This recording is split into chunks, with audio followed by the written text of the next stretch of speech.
Hello, good morning, good afternoon mga ka-page. So, pa-cute muna tayo. Ang intro natin ay cutie cute cute. So, ito na guys. So, first thing in the morning ay mag-ano muna tayo ng groceries kasi kakatapos lang natin maghatid sa mga babies natin doon sa school. So, ayan, magluluto muna tayo ng pagkain ng aking asawa. Kasi pupunta na siya ng trabaho. So, maggugulay tayo today, guys. So, pasensya na ganyan, hindi makita yung gulay natin. So, pero, ang gulay natin today ay manok na may carrots with broccoli at saka, patatas. So, ganyan po ang gulay natin. At nilagyan ko na rin po ng spinach para masarap. So, ganyan po ang gulay natin. Ganyan din po ang kakainin namin today, guys, ng mga anak ko. Kung anong kinakain niya, ganun din ang kakainin namin. So, ganyan. Para madali lang, guys.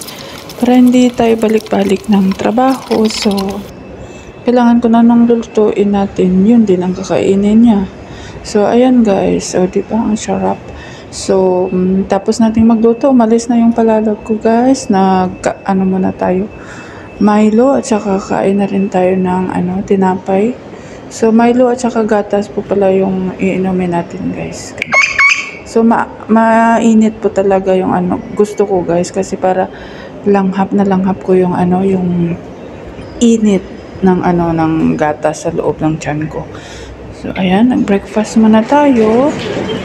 Breakfast muna tayo, guys, bago tayo maglinis ng bahay. So, yung breakfast natin today ay apple na rin. Pero guys, alam nyo ba na super duper ayaw ko ng apple. Kaso, no choice. Gusto kong kumain ng apple at saka para na rin vitamin sa aking body. So, kakain tayo ng apple. Diba? Ganyan. Paganda muna tayo, guys. And then, after na, nagtapon na. So, magtatapon tayo ng basura at na tayo ng bahay, guys. Map. So, mula dito sa aming pinagkainan, kailangan lilinisin talaga yan.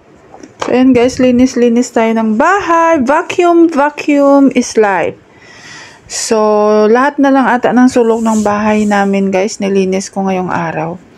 So, yan pala yung hinahawakan ko, guys, is yan, pabango, yan po yung ginagamit sa pag naglalaba, yung softener. Parang downy sa Pinas, ganun. So, yan po nilalagay ko sa floor para bumango yung yung floor natin. Kasi ayoko kasing maamoy yung bahay. So, gusto ko for example, nagprito ka ng isda, syempre aamoy yung bahay. So, kailangan nakaspray yung floor or di kaya yung mga table at saka kung saan na gusto mong ilagay yung softener. So, and then, finold natin yung na yan, kasi yan po ginagamit ko pangkarga ng mga damit, mga bag ng anak ko sa school. Kasi pag pinick up ko sila at sinend ko sila sa school, ayan po ang dinadala ko. Ayan, linis is life tayo.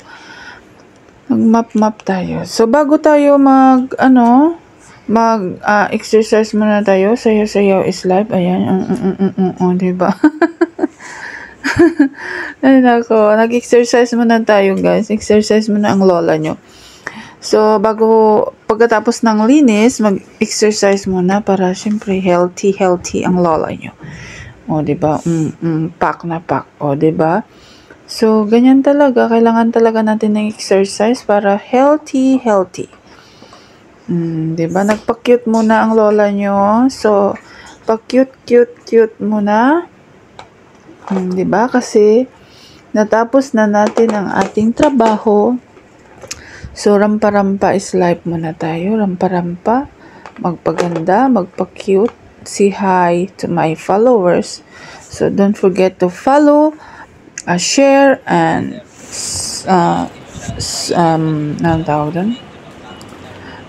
comment down below if you like my video. So, pick up na tayo sa aking baby, guys. Ayan, nandito na ang baby natin. Ayan, sa bahay. Na kami, uwi at saka kain na rin. Ayan. Thank you so much for watching, guys. Have a good day. Bye-bye.